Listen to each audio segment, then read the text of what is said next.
All right. Good morning, everyone. Thank you for joining us today.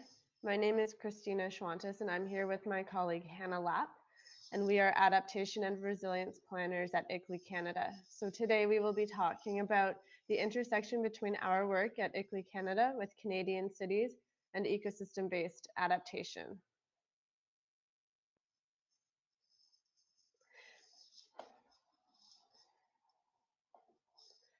First, to provide some history about ICLEI Canada, the organization was established in the 1990s as the International Council on Local Environmental Initiatives. In 2003, the organization became known as ICLEI, Local Governments for Sustainability, with a broader mandate to address all sustainability issues. ICLEI is a non-governmental organization, but rather than an NGO, it represents an association of local governments. Our goal is to help local governments incorporate climate change adaptation and mitigation into our plans and operations in order to protect the people and places that make up their community.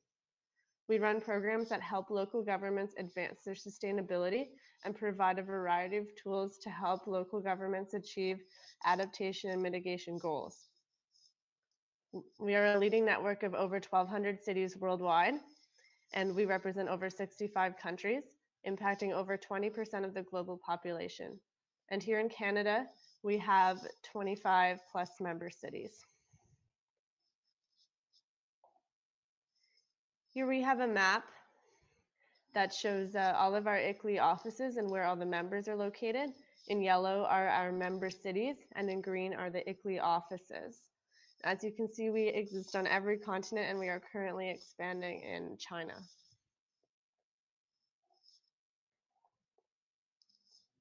Our Canada office is located in downtown Toronto, and we work out of a beautiful restored industrial building that acts as an ecosystem itself. Here you can see photos from our office and of the green roof on top of the building.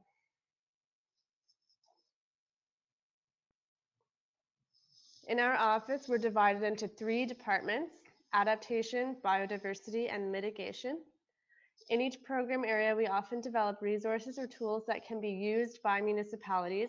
We act as consultants and advisors on relevant projects, and we run our own programs as well. Of all our work at ICLEI, the work that relates the most to ecosystem-based adaptation lies in our resource development programs and our BARC program, Building Adaptive and Resilient Communities. This is Hannah and my main focus of work, so we will be exploring how these programs address ecosystem-based adaptation throughout this presentation.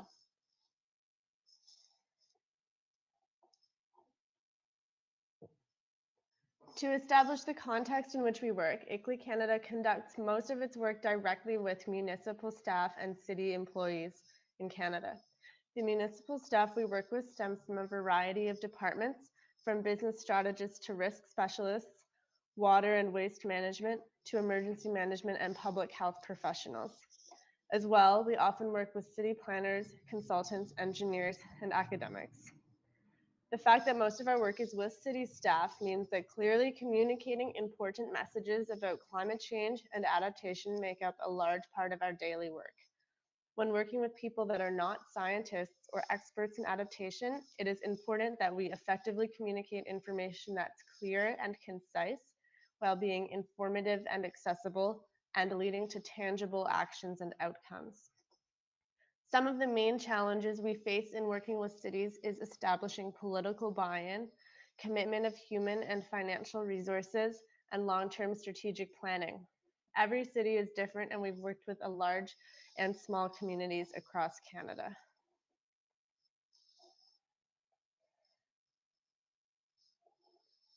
Ecosystem-based adaptation comes up in our work with cities primarily through our adaptation and biodiversity programs.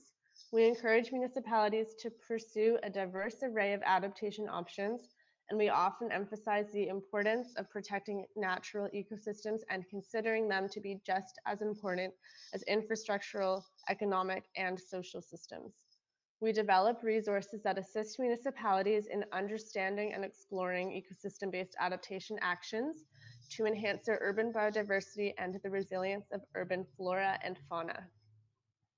As well, we share best practices, including those within ecosystem-based adaptation circles, with our large network of hundreds of adaptation practitioners, experts, and municipal leaders.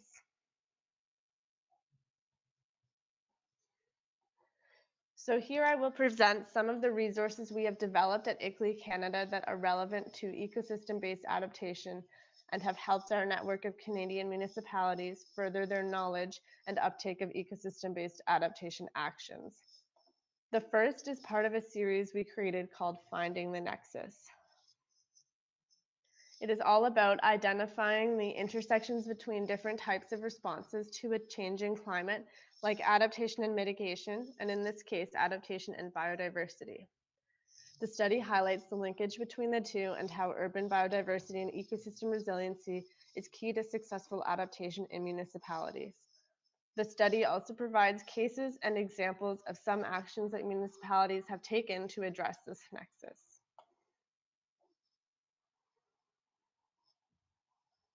Here is a snapshot from the resource. Remember that our target audience are municipal staff and practitioners. We are writing this for the people who work in cities and have the power to implement measures to enhance adaptation and biodiversity in their community. These people are not necessarily experts, so it is important that we use many informative graphics and replicable pieces in order to clearly communicate with the right audience.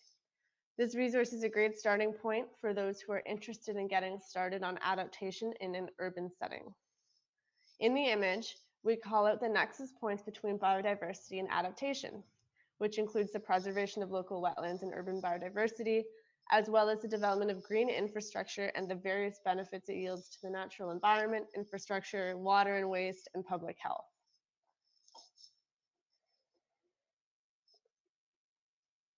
Another resource we produced is the Urban Biodiversity Primer in 2014. This resource is all about mainstreaming urban biodiversity into municipal planning and policy, as well as standardizing it within municipal operations. This discusses how to embed ecological considerations and practices into policy that will enhance the resilience of natural urban areas. It uses clear and easy to follow tips and examples and discusses strategies such as partnerships with external stakeholders, community engagement, and best practice learning.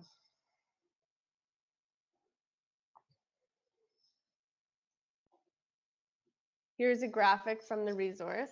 And in this resource, we teach that urban biodiversity is integral to achieving a healthy, thriving, sustainable city. No matter how dense a city is, it will always depend on nature. Every urban resident depends on healthy, functioning natural systems to supply the necessity of life, water, food, energy, renewable resources, and so on. So as I said, here is one of the graphics from the Biodiversity Primer, which illustrates the multitude of benefits that urban biodiversity provides. ICLEI uses graphics like this in our resources instead of text-heavy, dense articles to inform our network of strategies and best practices so that they can share the images in trainings and communications and be easily accessible to the public and municipal representatives. The resource also has a large focus on overcoming common barriers faced by municipalities. So some of the examples of the barriers faced by municipalities when pursuing ecosystem-based adaptation include misconceptions and how to frame the message about EBA, a disconnect between scientific research and policy development, lack of meaningful public awareness and engagement, a scientific literacy gap, and a lack of funding for this type of initiative.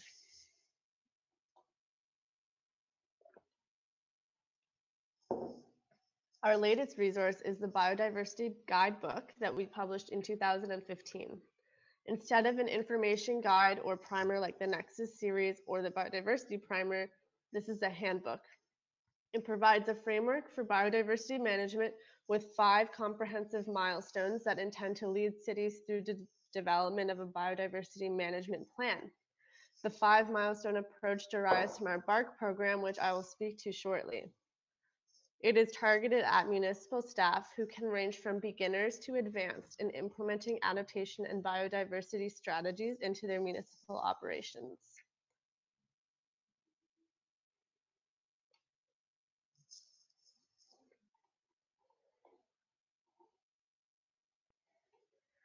The ties between all of our resources are that we focus heavily on communicating the necessary information to important stakeholders, engaging and educating the public wherever possible, and overcoming common barriers and misconceptions about adaptation and biodiversity. With these resources, we attempt to show municipalities that it is easy and achievable to integrate measures of ecosystem-based adaptation into their plans, policies, and governance, and that there are a multitude of benefits that come along with it. So you can find all of these resources online at our website at iclecanada.org on the resources page. Here I'm going to talk a little bit about our BARC program. BARC stands for Building Adaptive and Resilient Communities. It has been evolving as our flagship adaptation program for the past several years, and we have more than 15 Canadian cities who have or who are currently creating adaptation strategies using the BARC methodology.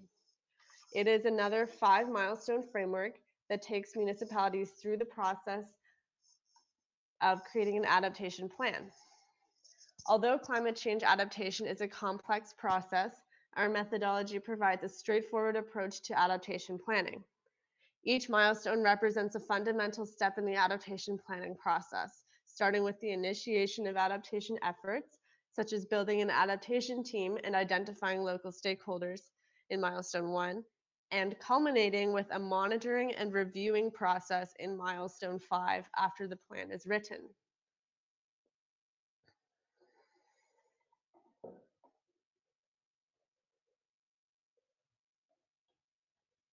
We incorporate ecosystem-based adaptation into our BARC process in several ways. First, we mandate that municipalities conduct both risk and vulnerability assessments that equate climatic changes and the impacts on social and economic systems with the threats and impacts that face the ecological and natural systems in the city. We also encourage the development of ecosystem-based adaptation actions in milestone 3, the planning phase of the BARC process. We also provide support and advice on best practices in all types of adaptation actions, including ecosystem-based actions, which with a consistent BARC liaison ICLE staff throughout the process, which tends to take 2 to 3 years.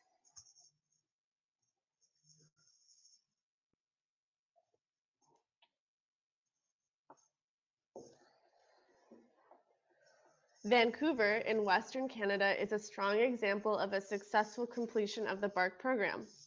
Vancouver completed their plan in 2012 as the first city to complete an adaptation strategy within the BARC program. In their plan, they provided several considerations of urban ecosystems and steps that are designed to lead to ecosystem-based adaptation actions. Some of the actions that stemmed from their adaptation plan included strategically planting and replanting trees to bolster the urban canopy, the development of an urban forest management plan, and actions to improve resiliency of tree deficient areas.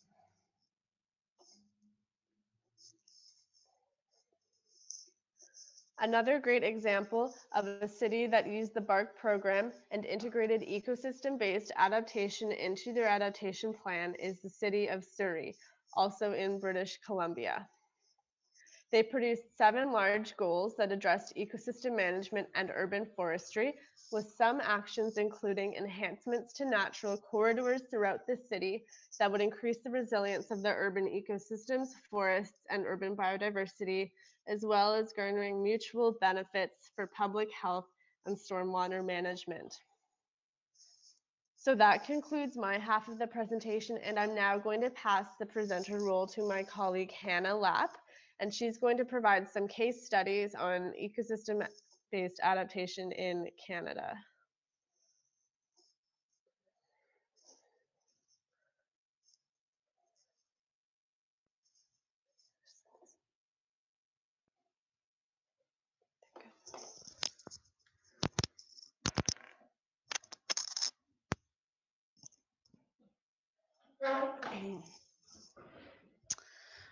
Thank you, Christina.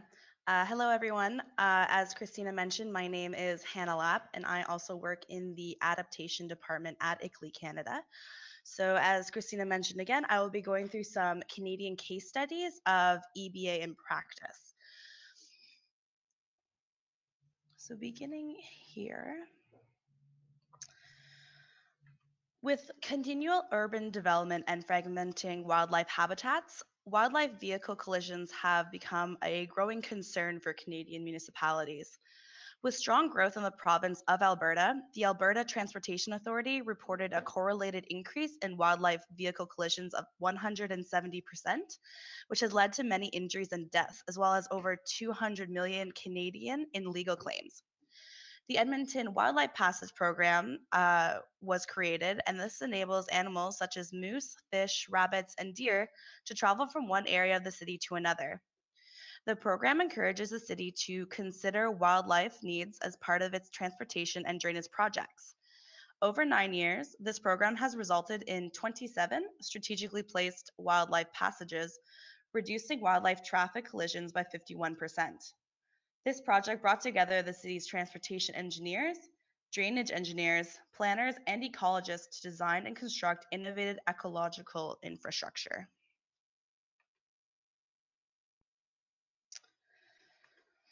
The next case study is the City of Toronto, which is where our ICLEI Canada offices are located.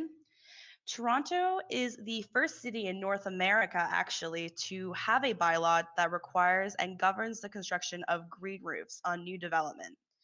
It was adopted by Toronto City Council in May 2009 under the authority of Section 108 of the City of Toronto Act.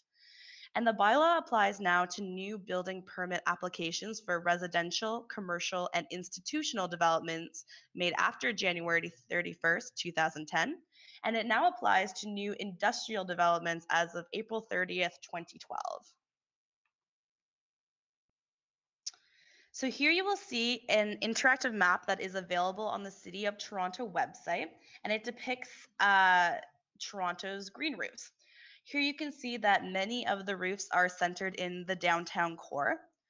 According to most recent updates, which were published at the end of 2014, over 72,000 square meters of green roofs were built in Toronto in that year.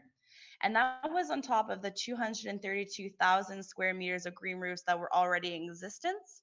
And the city has also reported that over 190,000 additional square meters have been approved for construction. So what are the benefits of green roofs? As you can see, there's a multitude of different benefits that go beyond climate change adaptation.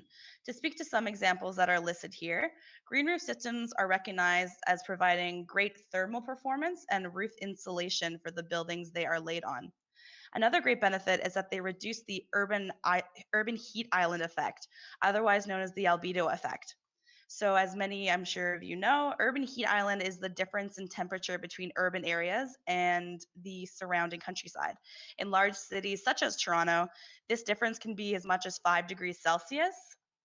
Urban areas have large areas of hard reflective surfaces, so green roofs help to absorb solar radiation and reflect this heat back into the atmosphere. And any reduction in this effect can have positive effects on smog and airborne particles in the atmosphere. In addition to these climate-related benefits, you'll also see that there are many others, including improved noise insulation, etc.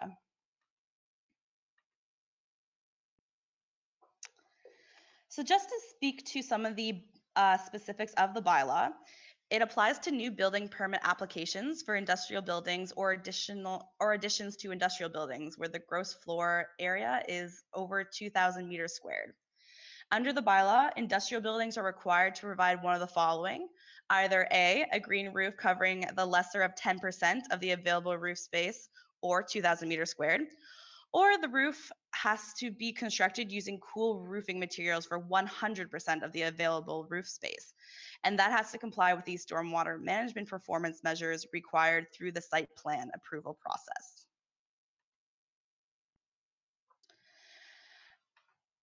The green roof coverage requirement is graduated, and this depends on the size of the building. The table below, or on the screen you will see, shows that the requirement ranges from 20 to 60% of the available roof space for commercial, institutional, and residential development. Available roof space is defined as the total roof area minus area designated for renewable energy, private terraces, and residential outdoor amenity spaces. And a tower roof on a building with a floor plate less than 750 meters squared is also excluded from available roof space.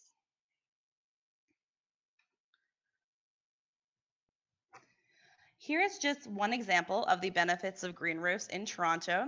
This green roof pictured on the screen is located in the heart of Toronto's Yonge and Dundas Square, and this is Ryerson University's rooftop garden and urban farm. It spans 929 square meters. After a pilot project in 2013 and a conversion in 2014, the farm went into full production this year, providing food to campus kitchens, farmers markets, and a group of supporters who formed a community supported agricultural project. And in fact, in the summer of 2015, the farm produced over 8,000 pounds of produce. So this is just an example of one of the benefits that green roofs can provide.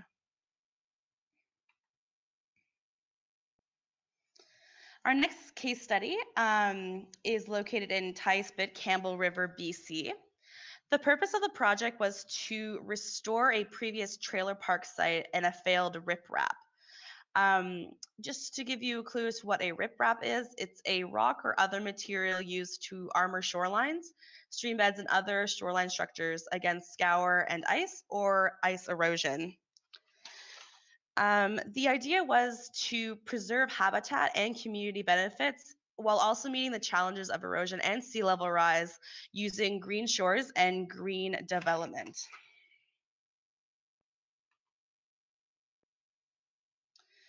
This is just a snapshot to give you an idea where Campbell River is located.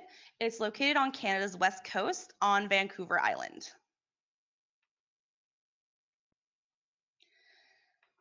The site was originally developed as an RV park and was maximized by extending fill beyond the pre-existing natural boundary. The fill was contained behind a pile and plank retaining wall, which I'll show a picture of soon. And storm waves caused the collapse of the wall, and the riprap was subsequently dumped behind the blowout wall. However, this too collapsed down onto the beach.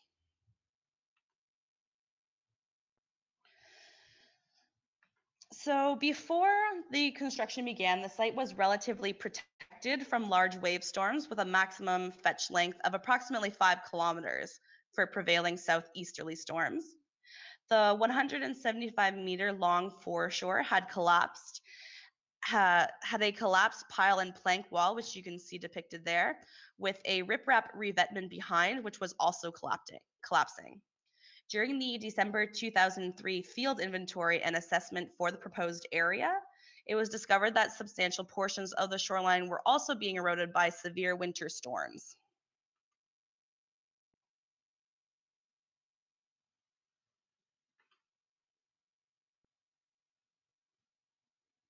Oh, there we go.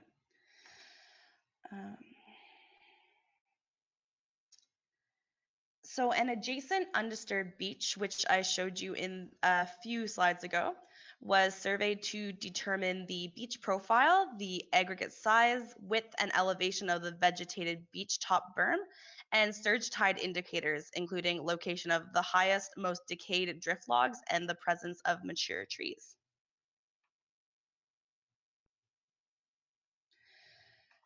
During the construction period, the old wall that was falling down, they were removed, and it was filled with a prison of washed cobble, and this was placed to match the natural profile.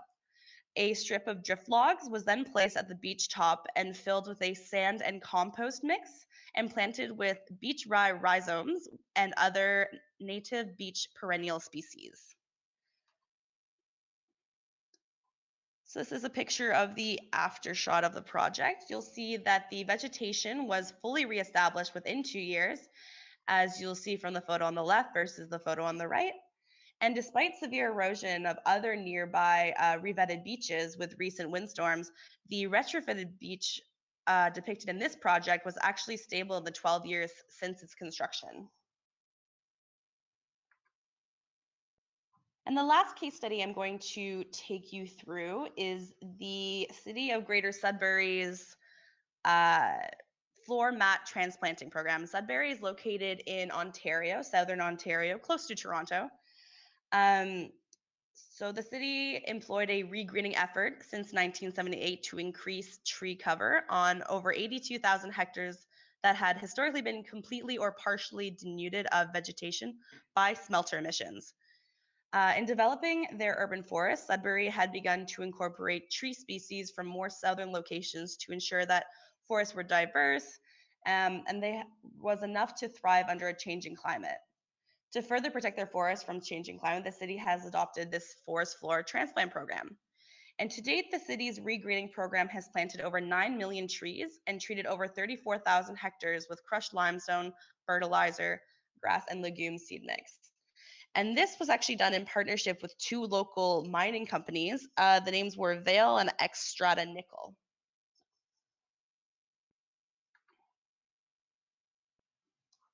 And just to give you some context of the project, some of the issues that they were encountering was an increase in intense weather impacts. They had thinning soils, soil erosion and contamination issues, and limited nutrition. And the issue resulting from those was that newly planted trees did not have sufficient nutrition. The tree establishment was restricted. Trees were vulnerable to heat and drought.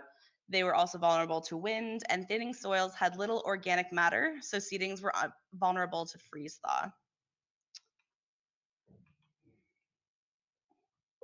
So the process of the project involved old forests needing to be cleared for development. So mats were selected for their biodiversity, health, and lack of invasives. And they cut the mats into a 1 by 1 meter squared and 10 centimeters thick. They were transported by ATV to a municipal facility, and they were watered heavily overnight to then be transplanted into their new plots.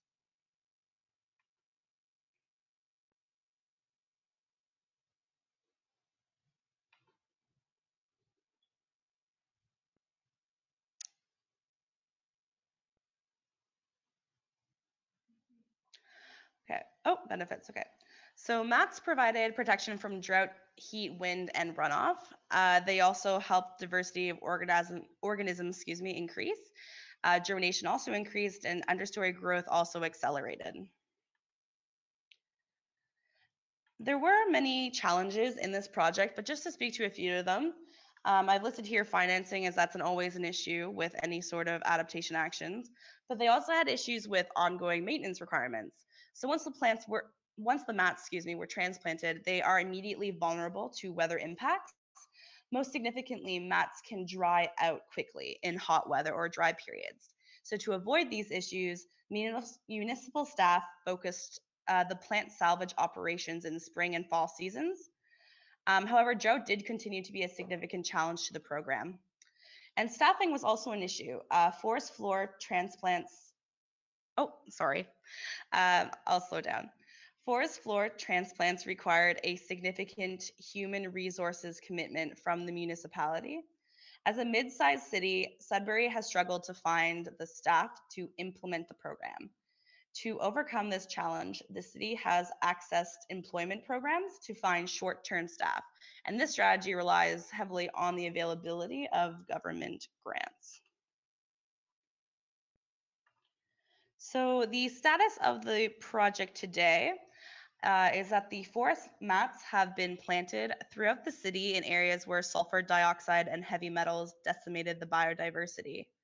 Over the 5 years of this initiative, a total of 121 sites have been received understory transplants, and this covers a total area of approximately 1.29 hectares.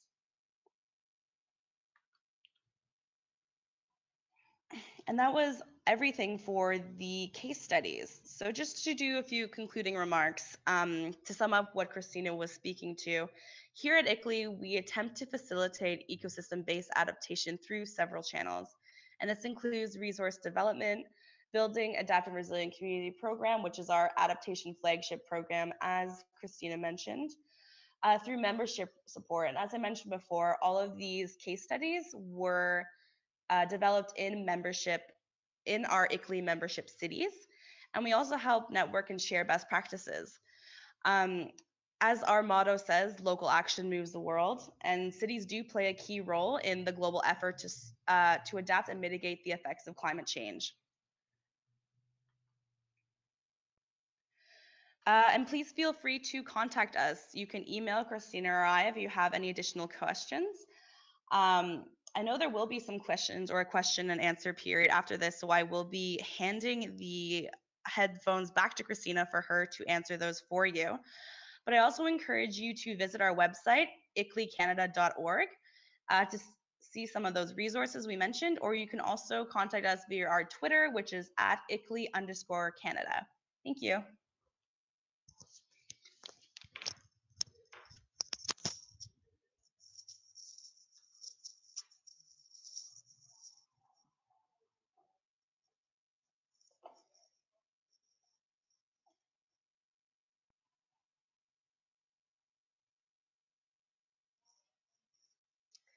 If anybody has any questions, I can answer them.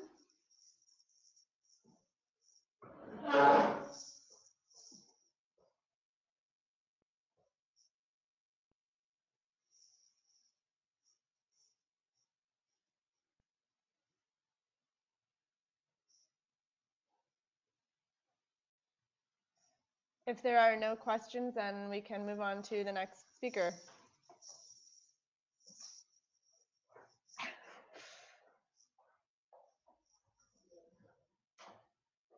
So one question we've gotten is, how do you approach municipalities? So actually, it's more common that municipalities will come to us if they are have a developing interest in pursuing adaptation or mitigation. We tend to be one of the highly recommended organizations that cities can approach to help facilitate work in all of these areas. As I discussed, we run adaptation, biodiversity, and mitigation programs in our Canada office. So a lot of the time it will be speaking with municipal representatives at conferences or meetings, and we will establish a relationship and begin based on their interest. Another question is, do you carry out valuation of capital and ecosystem services? We do not at ICLE Canada. We act as sort of a network and a bridge for municipalities to access tools and resources to allow them to develop their sustainability goals and adaptation and mitigation. So that tends to be a lot more policy and community level rather than scientific, and the research that we do is mostly on localized climate change data that we provide for the cities that we work with, and that's the extent of it.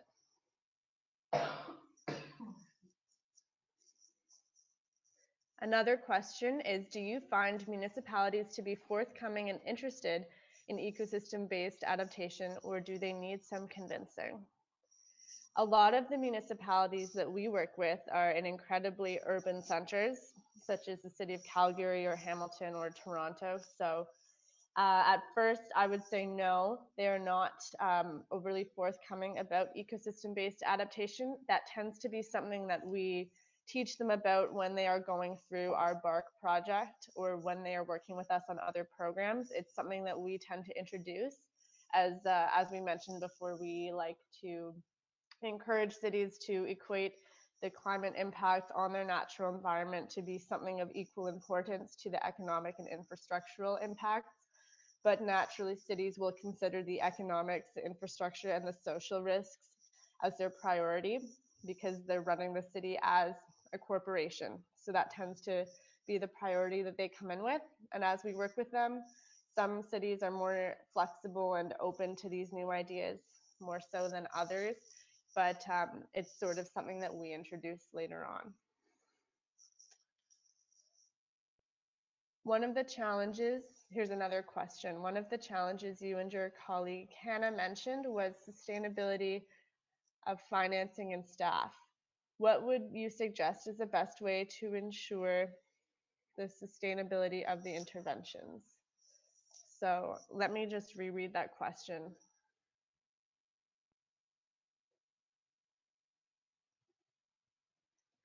So what we identified as key challenges were securing enough financing, so enough money to achieve sustainability actions and to pursue these ecosystem-based adaptation actions. A lot of them are quite expensive for cities.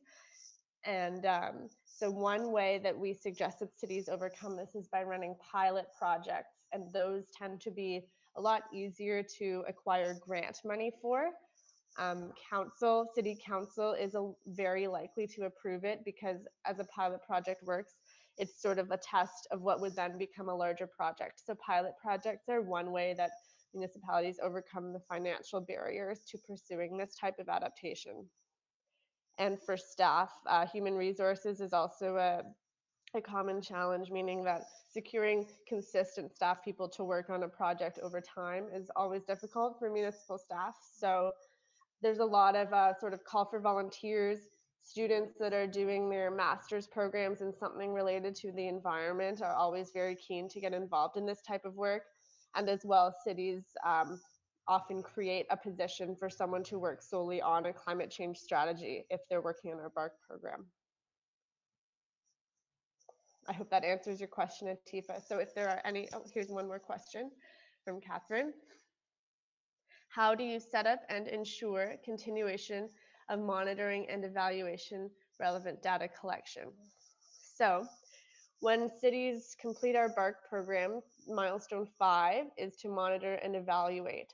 So ICLEI is actually less so involved in this process, as most municipalities tend to have an internal way that they go about monitoring and evaluation.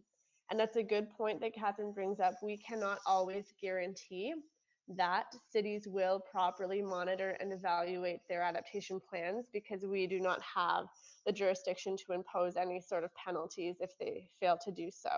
So in theory, that would be something that could help bolster that. And a lot of cities know that in order to make the initiative continual, they need to pursue the monitoring and reviewing process. And if they need any help with it, we are always available for them to get back in touch after finishing the BARC program for some assistance and guidance in monitoring and reviewing. And we do have a resource available online that's all about our indicators and how to measure indicators and how to observe indicators for different adaptation actions. So that helps our cities as well.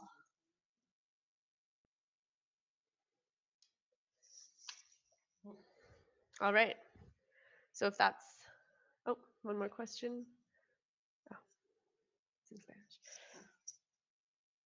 So if anyone has any more questions, we can call it a day. Pass it on to next one.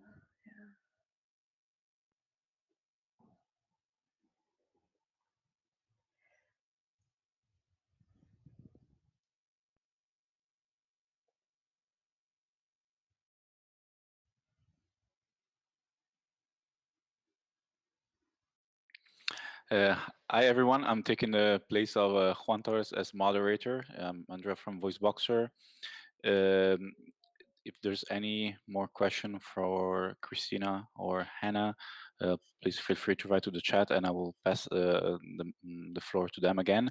We have been having some issues for connecting Juan Torres. That's why I now connected as moderator and I will help the webinar to move on. So I'm not intervening with content, but I'm also only moderating to be sure that everything runs fine.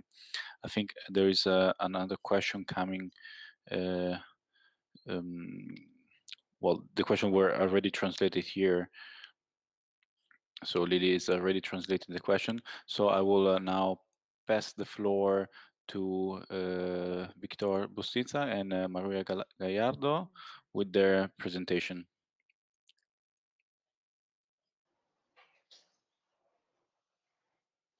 Hello. Good morning. Good morning from Cusco, Peru.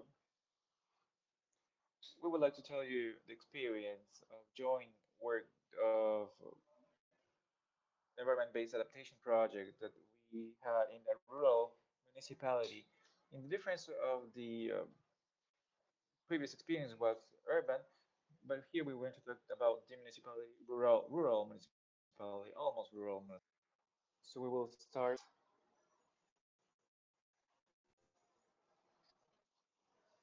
Let's talk about the pack.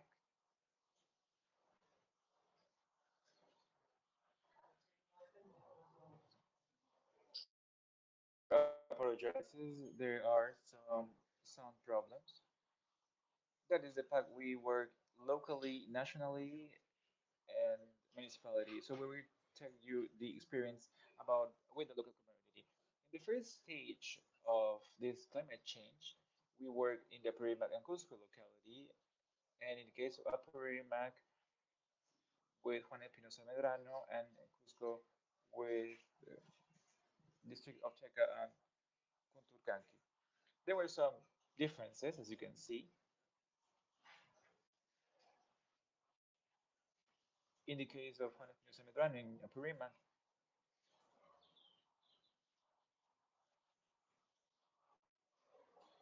so in Apurimac, it's a mountainous area, and in Cusco districts, it was flat normally. So it was localities, the geology was different, and we work within municipalities there.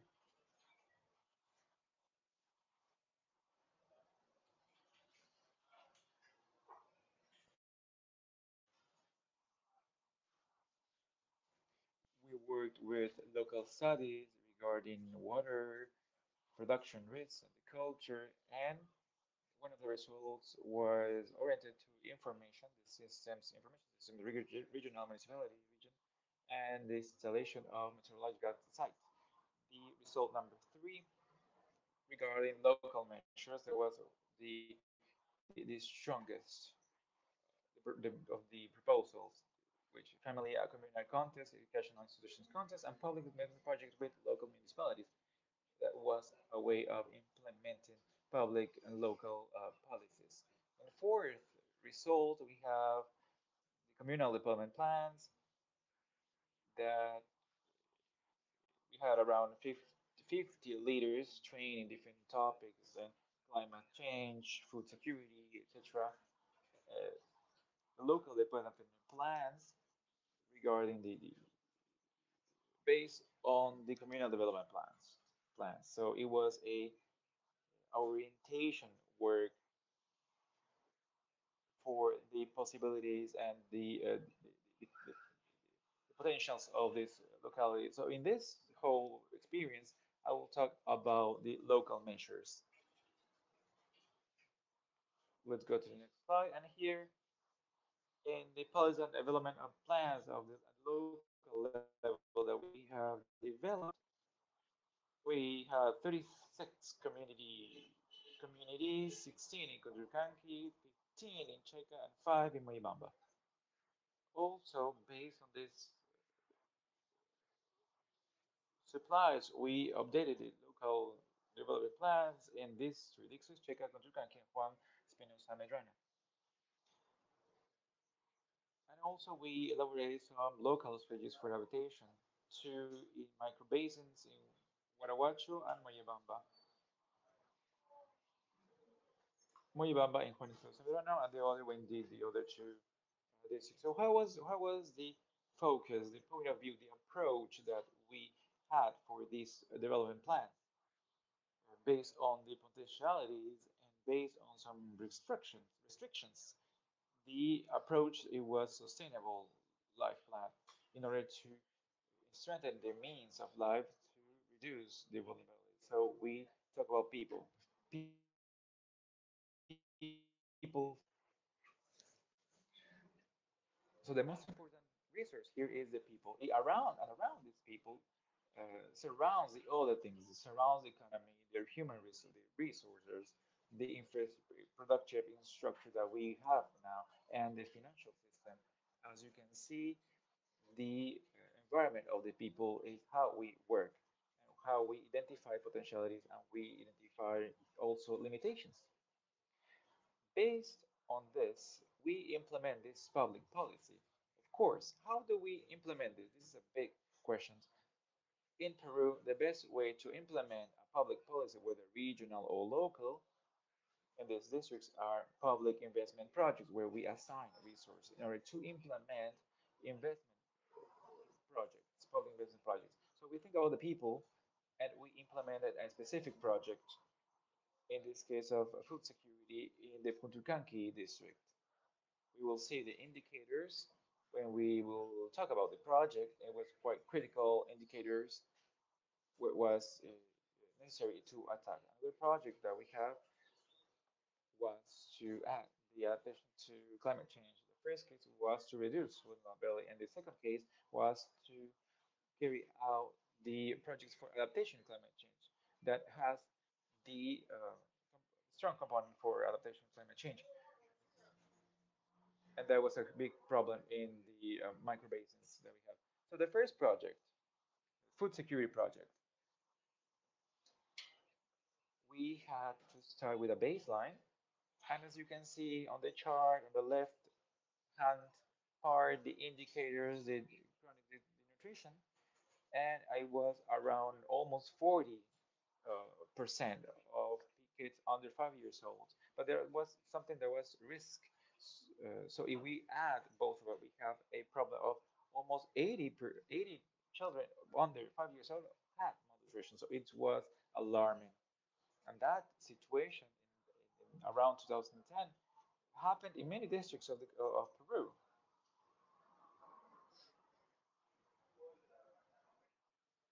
As you can see here, we have this problem. It happens in many districts of Peru. But besides the problem, the tendency in this space was for decreasing the precipitation, meaning 12 liters less in a square meter per year, and that affects all productive systems of the region. Also, subsistence means, and also the food security of the people, of the families. So, what we're trying to do? First, we were we were to implement the food security program to reduce 5% the infant chronic malnutrition in children younger than 5 years old in a time period of 3 years. So we try to improve nutrients availability, and that was another component of food security was to diversify the income of families to face climate change. And a third component was the development actions where we had strong components for development. So I think that was the base of success and sustainability of the project. And after that, what did we do for food availability? We install bio gardens in order to improve family diet, to have vitamins. The Kinyanganiwa Andean crops were evaluated, it's Andean product, and we promoted the regional management of natural pastures. 90% of the territory in this zone is natural grass, but that natural grass is degraded due to, to problems of overfeeding of the animals. So the and of course they needed water in order to improve the harvest and the cultivation and the culture of many projects, and that was what we worked with the project. As for the access to food, the most important thing was for families to diversify the income. Some activities were oriented to things that depend of the climate. So climate change has changed. And of course, if families start with that only activities, so what we promoted was for these families to strengthen the capacities in order to diversify the income. For this, for example, in this case, is transform milk products with cheese and yogurt so they can take the products to the market and improve the income. So it's not a matter of promote activities dependent of the climate, but also to change with different activities that families normally promoted years ago. And as for the child development, that is the component that we base our sustainability and where that made our families and communities to improve considerably. So we presented 13 community centers for early child growth and development have been implemented, and these centers we train about milking, about feeding, hygiene, customs, and those centers they are used as scenarios for the growth and development. The covering of this uh, is quite limited. It's all for the rural municipality. It's almost 30% of the surveillance. With this project, we were able to cover 100% for these kids in that region for on children under 5 years old. And as for what improved also was the community participation. For example, the families, the community leaders participating in participating in this with the board of directors and the stakeholders. Where do we place children's family with children under 5 years old, with pregnant women? Where do we put them when the woman is pregnant? How we can work with them along with the we made an assessment with malnutrition children with malnutrition. We carried out and worked with the health center in order to identify the malnutrition and anemia also.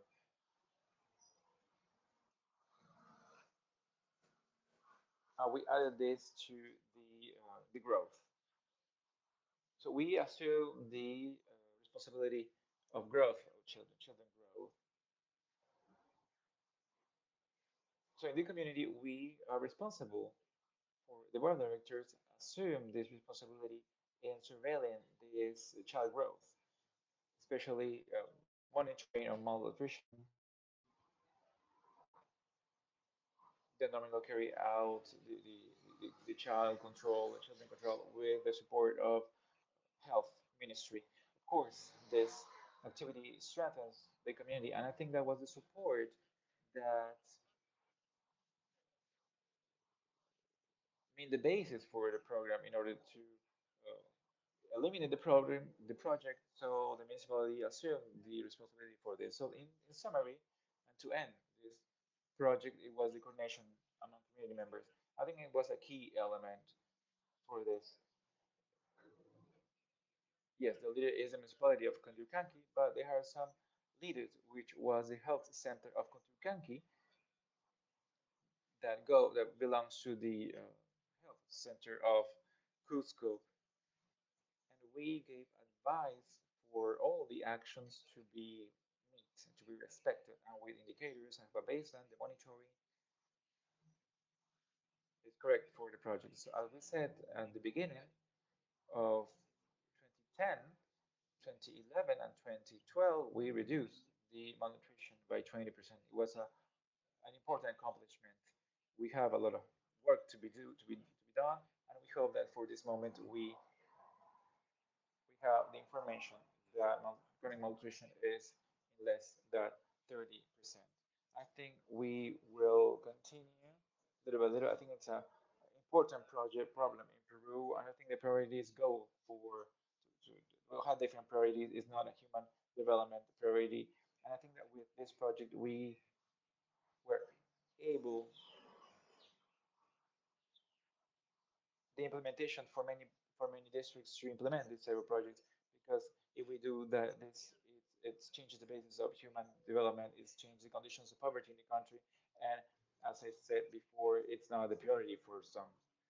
Let's go to another project that are ways of implementing an effective way of implementing public policy locally.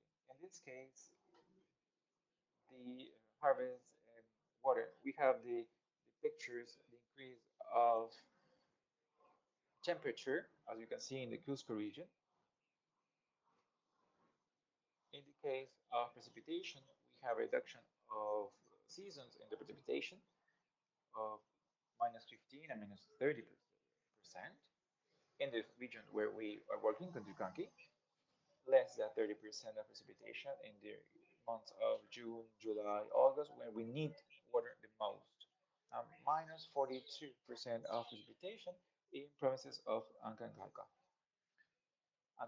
So that affects the all productive systems and means for rural communities. Of course, there is an increase of temperature, there is an increase of need of water. The ecosystem needs more water, but precipitations are less and water availability is less.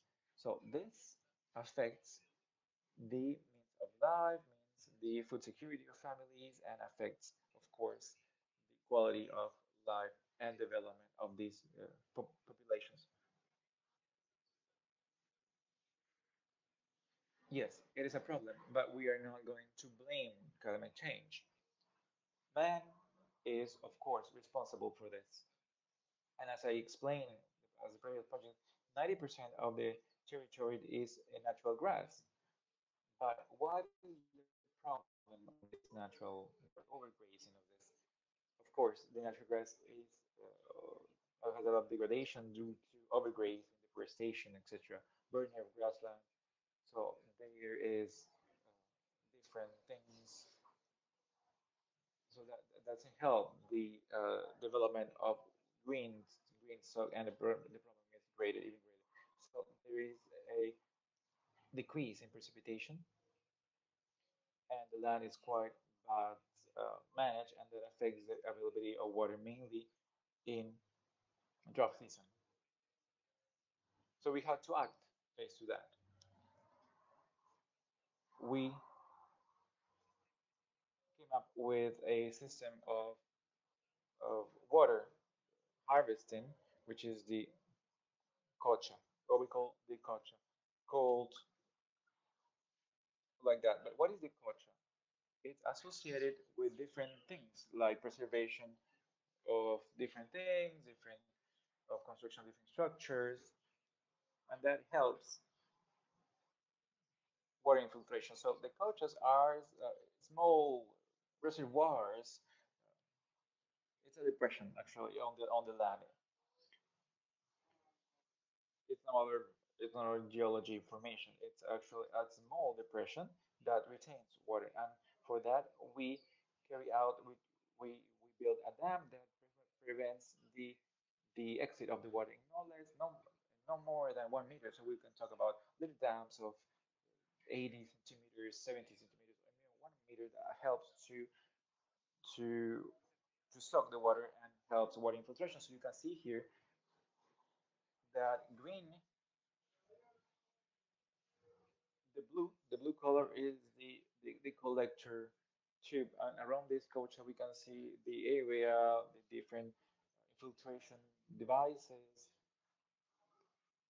I'm talking about the dam. It's some small structures of land, and we can the releaser. We talk about the releaser in order to evacuate the exceeding water, especially in the rain season. So in the case of Contugankencheka, Guanabacho, in the microbasin of Guanabacho, where we carried out this experience, we have a total for those years in 2012, 2013, the number case of built coaches, and then family level a total of 146 built coaches. But in those coaches built, we have a total of stocking of 83,173 square meter, cubic meters of water. But in those coaches was for different types of coaches, and the filtration, it rains, infiltrates, rain, infiltrates. Actually, the volume of sucking is greater, so it has a great value because we know that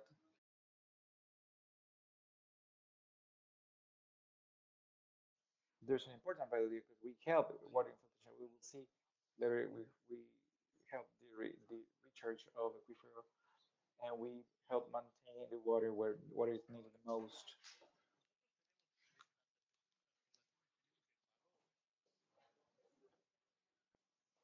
But you see here in this picture, because we have to give some argument for all this work at technical government. It really catches where we keep all this water, if it really helps or not. If it really helps or not to the maintaining of the water. So we have signed an agreement with the ministry, and we have worked together to try to find some technical evidences and scientific evidences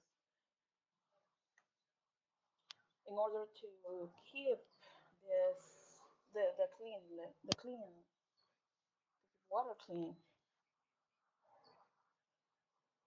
which allows us to determine how contaminated it is. So in this next picture, you will see the result of all this. We can see everything clear here. In the left side, we can see a graphic, a picture. And if you pay attention, you will see a circle, a green circle there. And if you pay attention, you will see that the green circle is much bigger on the left graphic. You will see that there are some elements that help that the charge of these contaminating elements, and the other circles mean that you can find these elements that will help to make it clean, to keep it clean. This is scientific information that you will need to see all the evidence on how to keep and maintain this water clean. So the minister is always asking us how we can make this bigger, how to make it happen, what plans we have in order to make this be possible. And to be honest with you, the perception of the people is not really something that we find useful. What we really need is to have some scientific evidences. And here's what you can see here, that you can see that these elements that filter and do filter the water and that help us to make it clean. So this is the evidence that we have this in this municipal district. We will keep looking at the evidence. Hydrological services, this is one of the benefits. It helps to increase the water infiltration and improvement of the water regulation. Like you can see here, there's also some micro basins that help us in order to have water when there are some type of droughts. The maintaining and the recovery of some water reservoirs are something very important for us, and so there is another benefit when generating green structures. So we always talk about this. So there's a generation of these structures. There's also a recovery of the natural species for the for natural economy of this area. So I repeat what I have already said before. 90% of this is natural grass. So if the natural grass uh, is not abundant, then we have problems with the animals and also with the production of milk, and then we don't have the material to have cheese.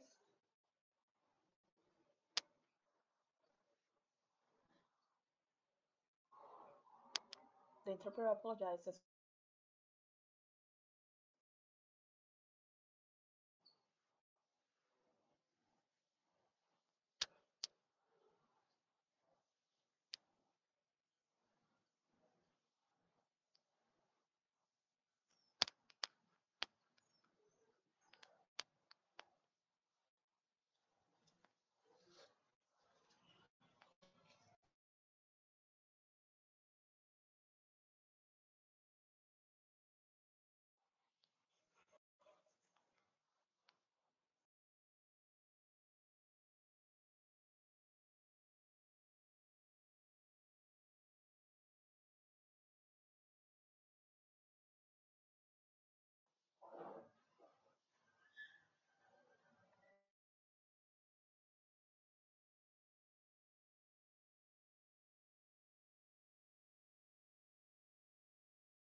But if you could listen to the testimonies of the people of those areas, you will understand better.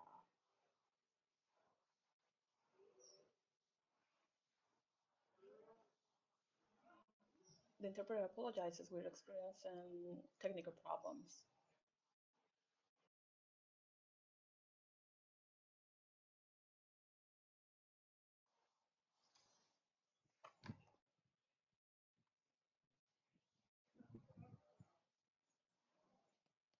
Threatened of the social cultural benefits. This comes from the ancient times. For example, here in Yucay, where the cultures would help to make the Indians and the water systems clean. So we have all this experience from the Inca times. And finally, when we have this water resource, this also helps to solve some family issues and some social issues. So this is very important for the area. So we have told you about all these experiences, but especially this last one has escalated a lot. So we have here a project in Foncadas. The name of it is Haku Unite Project. So we have been working on Cogate in Cusco, and it is small. In 2016, we have been implementing this project in Capamarca, in Cotaruz, in the region of Upper Imac. So we have undoubtedly started working this experience, and it has transcended the region level. So we have started also harvesting water technology projects. We hope that when we have this new government, they will also help us. This has been almost approved already. So we hope that we can work together with the Ministry of Condorcanqui, and this escalated until it becomes a national proposal. So this has been a very valuable experience, and we hope that this can also start being applied in different regions in Peru. So these have been the two experiences that we have talking about.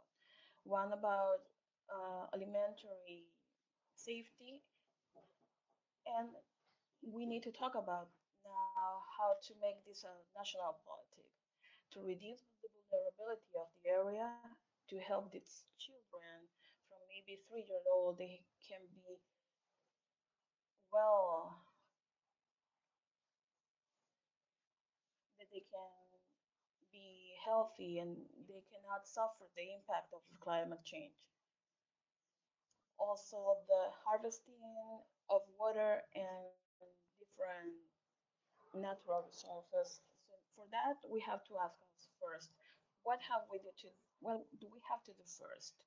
And I think it is important for us to apply this environmental politics, but with the help of the town and the government. So this is our experience here in the rural areas. I hope you could have understood what we said. Maybe it was a little bit fast, but if you have any other question, please let me know.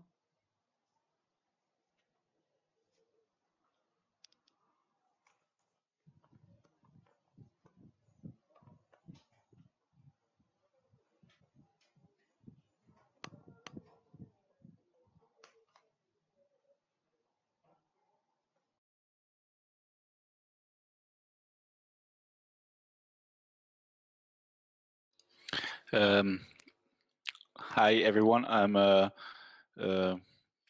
connected for giving the floor or letting you answer any question. I think there's a comment for you, Victor, so maybe I can give you back the floor regarding the comment posted by Rocio Gonzalo.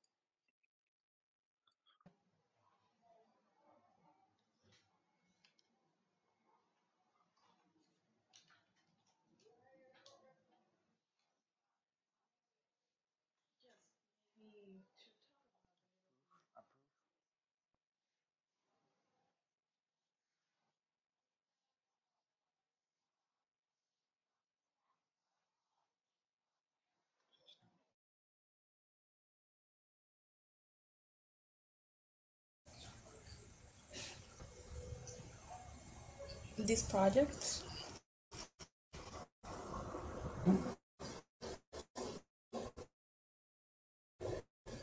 Within the, so for example, if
So to now is when we have to start water in order to have those water resources when we need them most. When we need them the most.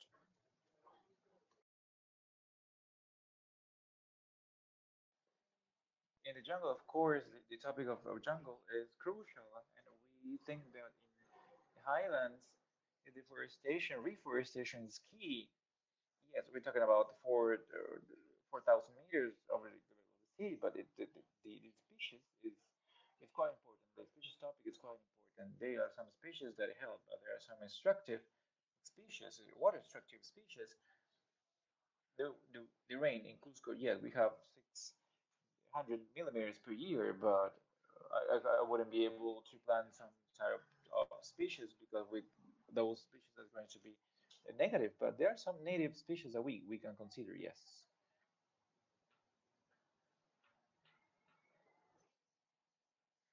Yeah, that's true. Without a doubt, we are changing with this new proposal of the national support of what years that have passed for this, but based on this experience, that is key. An experience could increase. It could be a small increase, but if we have the support, as the ministry says, the technical, scientific and technical support, yes, for the ministry, small population perception is not important, but in case of this project, we think that we hope that it could be implemented for this year or start the implementation this year.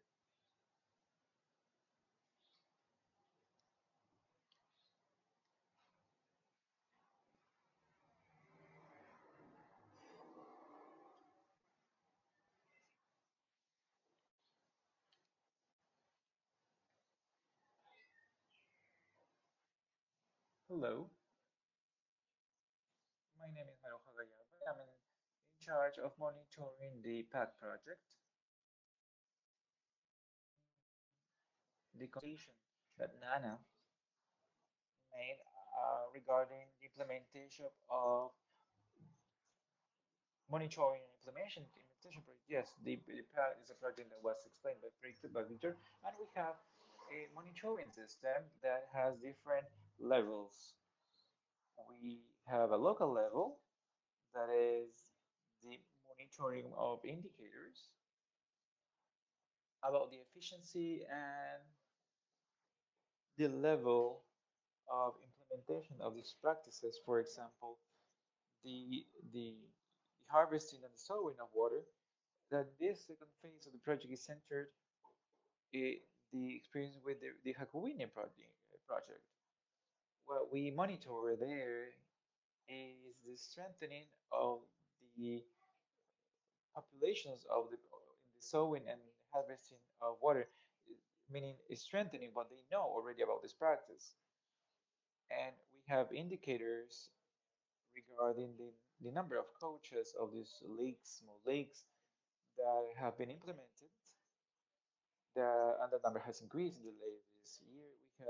We monitor the amount of water that we stock in those coaches, of course, not with direct measurements, but through triangulation of data in order to know what could be the potential water that could be stocked in those coaches, those small reservoirs. We monitor also the strengthening and articulation with other stakeholders, like for example the case of municipality of Ocongate in the experience with Hakubunye. That is the local monitoring. We have a monitoring of all the components of the project, of the pack, but for the case of this exposition, they're not relevant. It's quite difficult to have monitor indicators and evaluation markers regarding climate change, but we are trying to. That is a long-term project. We cannot measure impacts or effects of a project. And in this second phase, we are trying to implement it in the second phase this year. Thank you very much. I think that we are ending now.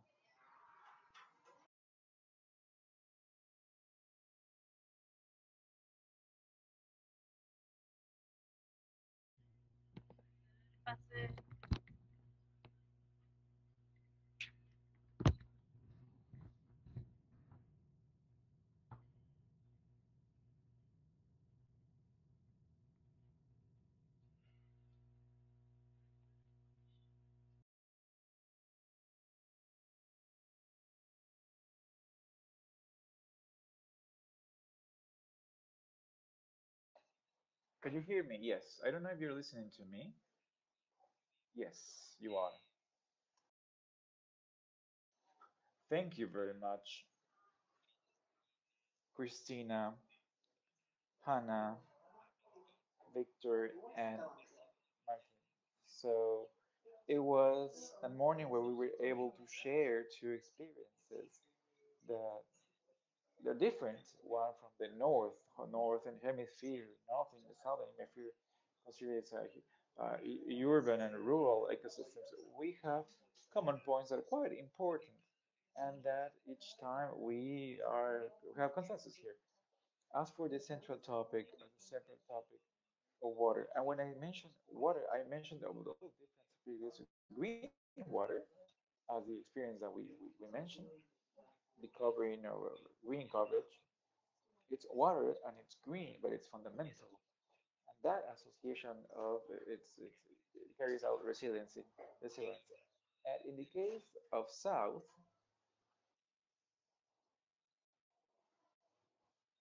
rural systems and mountainous systems,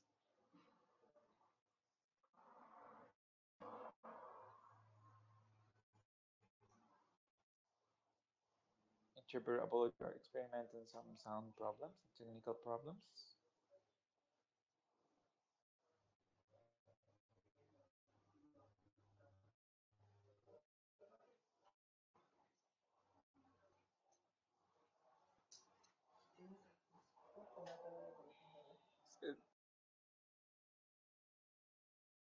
Of a central act for water, the character, or the determining a regulator, a buffer, and that would allow us to reduce the extremes to which we are normally exposed in the following decades as a part of climate change. We live here with some beautiful concepts. The library, adaptation library that could, adaptation-based ecosystems library. And in the case of the South, our case, we can include their testimonies of cultures, local cultures, and in this case, knowledge are in people, traditional knowledge. But the fact of having library for adaptation-based ecosystems, I think it's quite interesting. and we have seen, and we leave you with this idea, with its principles idea, adaptation basins. And I think the days that we have in this world, we are going to continue exchanging ideas. Once again, Hannah, Christina, thank you very much. Thank you very much, Victor and Maruja. Have a good day, good afternoon, and good night. Thank you very much.